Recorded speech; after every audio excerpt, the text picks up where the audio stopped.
Muito bem, a gente volta agora para falar um pouquinho sobre os seus direitos. Você já ouviu falar na Lei Orgânica da Assistência Social? Eu nunca ouvi. Na verdade, eu trouxe aqui uma pessoa que é especializada no assunto para informar a gente sobre essa lei. Muito pouca gente sabe o que quer dizer isso, sabe que é um direito do cidadão e a gente vai entender um pouquinho mais agora. Receba aqui no estúdio o Dr. Humberto Tomás. Tudo bem, Olá, doutor? Boa tarde. Bem-vindo no estúdio. Doutor, o que é essa lei orgânica aí da assistência social e quem que pode ser beneficiado? Antes de mais nada, Carla, vamos identificar aonde essa lei se encontra no mundo jurídico. Do que nós vamos tratar hoje aqui?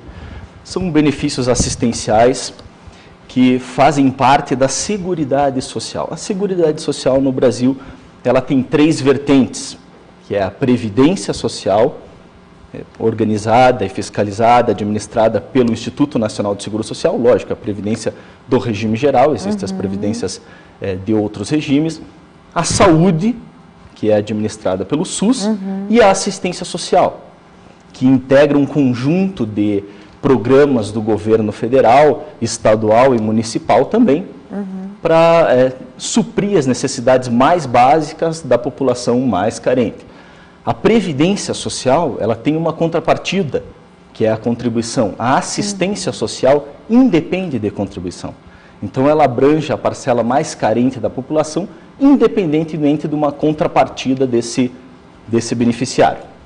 A Lei Orgânica da Assistência Social trata de várias situações, de vários programas, mas é importante destacar 2 benefícios que são inseridos na Lei Orgânica da Assistência Social, que são chamados de LOAS ou de benefício de prestação continuada, que é o benefício assistencial ao portador de deficiência e o benefício assistencial ao idoso. É desses 2 benefícios que vamos tratar hoje. Certo. Uma grande confusão que existe em relação a esses 2 benefícios se dá justamente porque quem administra, quem fiscaliza esses benefícios e concede é o Instituto Nacional do Seguro Social, que cuida da Previdência Social. Ocorre que esse benefício, para o governo não ter que montar uma estrutura no Brasil inteiro só para pagar 2 benefícios que não tem contrapartida nenhuma, o governo paga o INSS para fazer isso. O INSS recebe do governo federal para fiscalizar e administrar esses benefícios. Então, muitas vezes a pessoa confunde com uma aposentadoria. Não tem nada a ver com a aposentadoria. Estamos a falar aqui de um benefício assistencial, da mesma forma que é Bolsa Escola, Bolsa Família, Vale Gás, Fome Zero, são programas da assistência social. Só que esses 2 benefícios são administrados pelo INSS. E aí isso gera uma confusão enorme, porque muitos acham que isso é algum tipo de aposentadoria. Entendi. Agora vamos primeiro tratar dos idosos aqui, né? Certo. Em que momento que esse idoso pode requerer esse benefício? Como que pode ser feito isso? Ele precisa ter um motivo para isso ou não? Só basta ter uma idade correta, uma idade mínima? Como é que funciona? Sim, além da idade, 65 anos, é preciso que cumprir um requisito socioeconômico. Esse requisito socioeconômico, ele é bastante rigoroso. Então, o idoso maior de 65 anos tem direito a esse benefício, desde que não possa suprir suas próprias necessidades e nem de tê-la suprida por sua família. A lei traz um requisito, um patamar objetivo para isso, que seria 1/4 do salário mínimo. Então, se um idoso compõe um grupo familiar em que cada membro do grupo não ganha mais do que dividido, lógico, a renda não supere 1/4 do salário mínimo, hoje em dia R$ 127,50, é possível pedir um benefício assistencial para esse idoso. Exemplificando, significa o seguinte: numa família com 4 pessoas, se uma delas é idosa, maior de 65 e não tem renda, não recebe um benefício da Previdência Social, e a renda desse grupo familiar não supera 1/4 do salário mínimo per capita, R$ 127,50 para cada membro, é possível, então, um benefício assistencial de um salário mínimo ao mês, sem 13º. Entendi. Esses são os requisitos para o benefício assistencial ao idoso. Importante também dizer que o Estatuto do Idoso trouxe uma pequena modificação nessas regras, dizendo que é possível, então, um casal de idosos, os 2 receberem benefício assistencial. Então, esse foi um benefício trazido pelo Estatuto do Idoso. Então, mais de uma pessoa, mais de um membro da família pode receber esse seguro? Sim, exato. Entendi. Um casal de idosos, se os dois tiverem mais do que 65 anos, sem renda, sem nenhum outro benefício da Previdência Social, é possível que os dois recebam. Agora, se, por exemplo, essa pessoa estiver aposentada e também for, digamos, requerer esse tipo de benefício, não vale? É incompatível. Não se pode receber o benefício assistencial estando recebendo qualquer outro tipo de benefício da Previdência Social, tanto do INSS como de outros regimes de previdência. Certo. Agora, os deficientes. Os deficientes, eles também têm que cumprir o requisito socioeconômico, que é exatamente o mesmo, 1/4 do salário mínimo, para cada membro do grupo familiar. E a incapacidade, diz a lei, que tem que ser para os atos da vida independente, para levar uma vida independente. Mas a Justiça tem entendido, de uma forma mais benéfica, que a pessoa que não tem condições de trabalhar e de, portanto, auferir renda para o seu próprio sustento, não tem condições de levar uma vida independente. E aí poderia também receber o benefício assistencial ao portador de deficiência. E não somente aquela pessoa que efetivamente não tem controle dos atos da vida civil e que está adoentada ou não goza de plenas faculdades mentais. Entendi.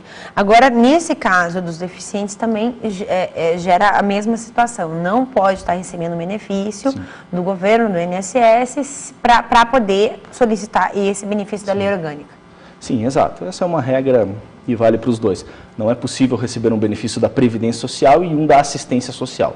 Ou é uma coisa, ou é outra. Uma coisa, não fica meio complicada essa situação, porque hoje em dia a grande maioria das pessoas sabe dos seus direitos, né? Essa lei é uma lei que eu particularmente não conhecia, né? Estou conhecendo hoje contigo aqui. Não fica um pouquinho complicado essa história da aposentadoria, porque as pessoas, foi aquilo que você disse, não é aposentadoria, mas parece uma aposentadoria, né? Dá a impressão de que seja uma aposentadoria.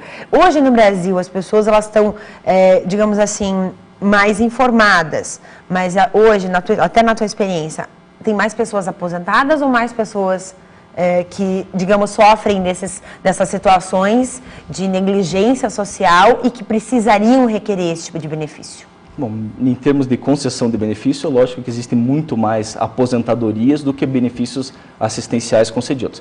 Agora, a gama de pessoas que não faz a menor ideia de que pode ter direito a esse benefício, eu nem faço ideia de quanto é, deve ser na ordem de milhões de pessoas que têm direito a isso e não sabem.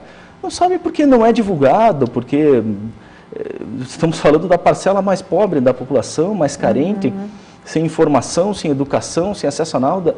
A quem a lei protege? A quem essa lei mais protege, digamos assim? Não sei se existe o mais no meio, mas... Né? São essas categorias de beneficiários. O idoso e o portador de deficiência que não tenham condições de suprir as suas próprias necessidades com rendimentos próprios ou de tê-la suprida por sua família. Isso também é importante que se diga. Então, por exemplo, se a pessoa ela não tem nenhum tipo de renda, já passou dos 65 anos de idade, mas a família sustenta, aí não pode requerer também. Lógico, porque antes do Estado intervir, quem tem que intervir é a família. Quem tem que ajudar é a família.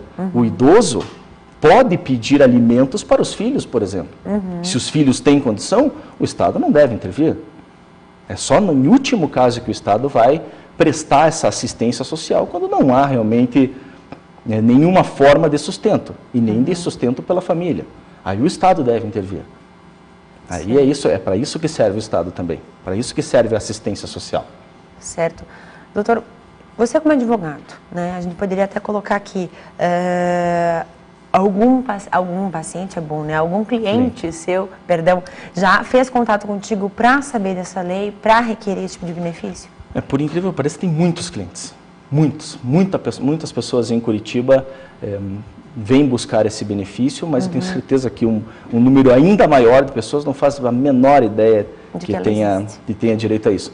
É até importante que quem esteja escutando, quem esteja vendo, que procure saber, procure se informar se existe alguém no seu convívio que está nessa situação, pedir para buscar orientação ou ajudar essa pessoa a buscar orientação, porque o simples fato de uma pessoa nessa situação tentar buscar alguma informação e correr atrás dos seus direitos, já é algo complicadíssimo para alguém nessas circunstâncias. Exatamente. A gente fica imaginando aquelas pessoas, por exemplo, pessoas que não têm família ou que a família é negligente. Que essas pessoas hoje vivem em lar de idosos, em abrigos, em favelas, em favelas, situações realmente muito precárias. Por exemplo, em lar de idosos, o lar pode dar uma desperto e requerer esse benefício?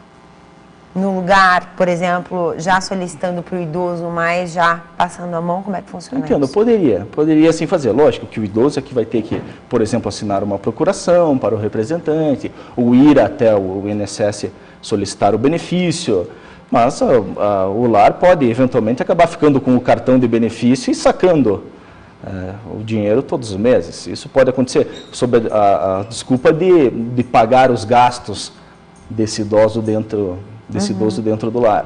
Então, isso pode efetivamente acontecer. E a gente vê acontecer na prática também com as famílias, o idoso acaba conseguindo, o portador de deficiência, muitas vezes que também não faz a menor ideia do que se passa à sua volta, alguém tem que gerenciar esse benefício para ele, alguém tem que... Agora, se a pessoa ela for idosa e também tiver uma deficiência...